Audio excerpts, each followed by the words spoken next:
الحمد لله رب العالمين والصلاة والسلام على سيد الأنبياء والمرسلين وعلى آله وصحبه الطيبين الطاهرين أما بعد فأعوذ بالله من الشيطان الرجيم بسم الله الرحمن الرحيم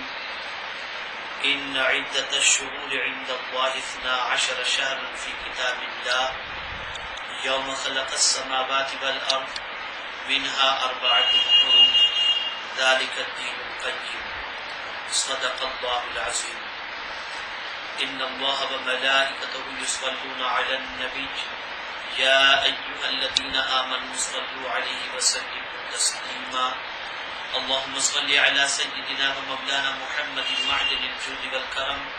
وآله وأصحابه وبارك وسلم صلاة وسلام عليك يا سيدي يا رسول الله صلی اللہ تعالی علیہ وسلم۔ میرے پیارے آقا صلی اللہ تعالی علیہ وسلم کے پیارے دیوانوں، دل کی عطا گہرائیوں سے آپ تمامی حضرات کو، جملہ مسلمانان عالم کو سن 1434 ہجری اسلامی نئے سال کی مبارکباد پیش کرتا ہوں۔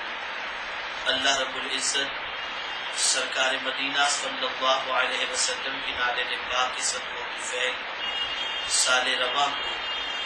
امت مسلمہ کے لیے راحت اور سکون کا سال بنائے اور پوری دنیا میں بسنے والے مومنین کے جان مال ایمان عزت آبرو کی حفاظت فرمائے۔ آپ جانتے ہیں کہ نئے سال کا آغاز بھی قربانی سے ہوتا ہے اور سال کا اختتام بھی قربانی ہی سے ہوتا ہے۔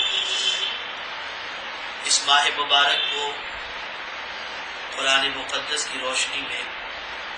حرمت والا مہینہ ہونے کا شرف حاصل ہے۔ اللہ رب العزت نے 12 مہینوں میں 4 مہینوں کو حرمت والا فرمایا، جس میں سے ماہ محرم شریف بھی ہے۔ پوری دنیا میں مسلمان ماہ محرم شریف کی آمد کے ساتھ ہی تاجدار کربلا امام علی مقام علی جدہ علیہ الصلوۃ والسلام کی یاد اور ان کی قربانی کو اپنی زندگی کے لیے بہت ہی اہم درس سمجھتا ہے اور کربلا سے ملنے والے پیغام کو اپنے لیے احتجاج بنانے کی کوشش کرتا ہے۔ امام حسین رضی اللہ المولا تبارک و تعالی عنہ نے اس ماہ مبارک کی 10 تاریخ کو اپنے آوان و انصار کے ساتھ بارگاہ سمدیجت میں جبین نیاز کو خم ہی نہیں کیا بلکہ اپنی جان جانے آفرین کی ان کو سکون بھی فرمایا اور راہ خدا میں ایسی قربانی پیش فرمائی کہ اس قربانی کی مثال تاریخ میں کسی نبی کی اولاد کے اندر ملتی نظر نہیں آتی۔ اللہ کی راہ کے اندر جان قربان کرنا یہ کوئی معمولی کام نہیں ہے یا یہ معمولی عمل نہیں ہے، بلکہ قرآن مقدس میں اللہ رب العزت نے ارشاد فرمایا وَلَا تَقُولُوا لِمَن يُقْتَلُ فِي سَبِيلِ اللَّهِ أَمْوَاتٌ بَلْ أَحْيَاءٌ وَلَٰكِن لَّا تَشْعُرُونَ، اور جو لوگ اللہ کی راہ میں قتل کیے جاتے ہیں انہیں مردہ نہ کہو بلکہ وہ زندہ ہیں مگر تمہیں شعور نہیں۔ اللہ رب العزت نے راہ خدا میں جان دینے والوں کو زندہ فرمایا اور مصطفیٰ جان رحمت صلی اللہ تعالی علیہ وسلم نے راہ خدا میں جان دینے والوں کے لیے جس انعام و اکرام کی بارشوں کا گزدہ جافزہ سنایا ہے وہ سننے کے لائق ہے کہ حضرت جابر رضی اللہ تعالیٰ عنہ بتاتے ہیں کہ احد کی لڑائی کے دن ایک سپاہی نے نبی کریم علیہ السلام سے عرض کیا کہ کیا آپ بتا سکتے ہیں کہ اگر میں مارا جاؤں تو میرا ٹھکانہ کہاں ہوگا؟ رحمت عالم صلی اللہ علیہ وسلم نے فرمایا جنت میں۔ اس شخص نے اپنے ہاتھوں سے کھجوریں پھینکی جنہیں وہ کھا رہا تھا اور میدان جنگ میں کود پڑا، خوب لڑائی کی حتیٰ کہ راہ خدا میں شہید ہو گیا۔ میرے پیارے آقا صلی اللہ تعالی علیہ وسلم کے پیارے دیوانوں، اسی طریقے سے آقا کریم رؤوف الرحیم علیہ التحیۃ والتسلیم نے شہید کے لیے جن انعامات کا ذکر فرمایا ان انعامات کو بھی آج سماعت فرمائیں۔ اللہ کے رسول صلی اللہ علیہ وسلم نے فرمایا شہید کے لیے اللہ کے پاس 6 خصوصی انعام ہیں۔ پہلا انعام، خون کا پہلا ہی قطرہ گرتے ہی اس کی مغفرت ہو جاتی ہے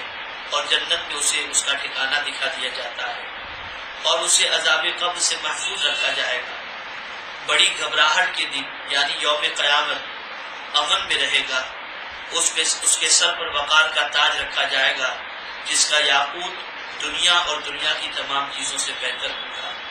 اس کے نگاہ میں بڑی آنکھوں والی 72 خوبصورت حوریں دی جائیں گی اور اس کے عزیزوں میں سے 70 افراد کے لیے اس کی شفاعت قبول کی جائے گی۔ یہ ترمذی شریف کی حدیث مبارکہ ہے۔ آپ اندازہ لگائیں اللہ کی راہ کے اندر جان قربان کرنے والے کا مرتبہ اللہ کے نزدیک اور اس کے رسول صلی اللہ علیہ وسلم کے نزدیک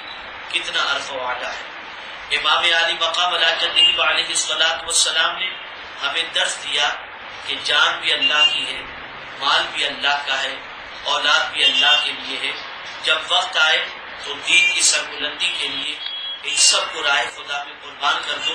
کہ قربانی کا صلہ اللہ دنیا میں بھی عطا فرمائے گا اور آخرت میں بھی عطا فرمائے گا۔ آج ہماری قوم کی سچویشن یہ ہے کہ قربانی جان کی تو بہت دور کی بات ہے، نہ نفس کی قربانی دے پا رہی ہماری قوم، نہ وقت کی قربانی دے پا رہی ہے، نہ مال کی قربانی دے پا رہی ہے۔ حقیقت یہ ہے کہ ان قربانیوں کے لیے بچپن ہی سے تیار کیا جاتا ہے۔ امام علی مقام علی جدہ علیہ الصلوۃ والسلام کی تربیت خاتون جنت رضی اللہ تعالی عنہا اور مولائے کائنات رضی اللہ تعالی عنہ نے بچپن ہی سے اس طریقے سے فرمائی تھی کہ وہ بچپن ہی سے مال بھی قربان کرتے تھے، بچپن ہی سے وقت بھی قربان کرتے تھے اور بچپن ہی سے اپنی خواہشات کو قربان کرتے تھے۔ چنانچہ اس قربانی کے بعد یہ عادت ان کو جان قربان کرنے پر بھی آمادہ کی اور راہ دین کے اندر، راہ خدا میں انہوں نے اپنا سب کچھ لٹا کر دنیا کو درس دے دیا کہ دیکھو اگر نبی کی آل سے محبت رکھتے ہو تو نبی کے آل کے طریقے کو اپناؤ اور ان کے مشن کو زندہ کرنے کے لیے ان کے مقصد کو پیش نظر رکھو اور ان کے مشن کو زندہ کرنے کے لیے قربانیوں کے لیے تیار ہو۔ ہمیں یہ سوچنا ہے کہ سن 1433 ہجری کے اندر ہم نے کیا کھویا، کیا پایا۔ اگر گزرا ہوا سال ہمارا اطمینان کا ہے، گزرا ہوا سال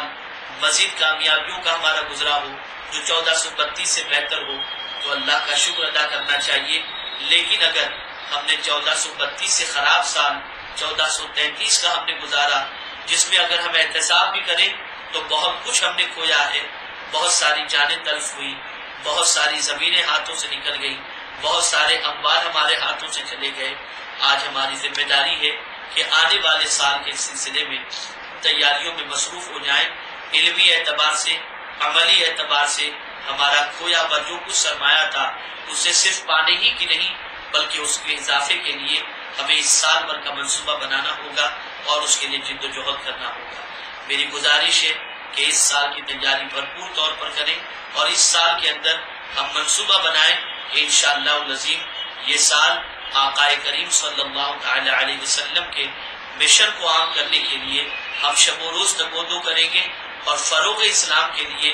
تن من دھن سے قربانی کی کوشش کریں گے اور اپنی زندگی کو یزیدی کردار سے بچا کر حسینی کردار کے سانچے میں ڈالنے کی کوشش کریں گے۔ انشاءاللہ العظیم ہم نے یہ کوشش کی اور اس طرف ہم نے قدم بڑھایا تو یقیناً ہم تنہا نہیں ہوں گے، اللہ کی مدد بھی شامل حال ہوگی، اللہ کے رسول صلی اللہ علیہ وسلم کی نصرت بھی شامل حال ہوگی اور تاجدار کربلا کی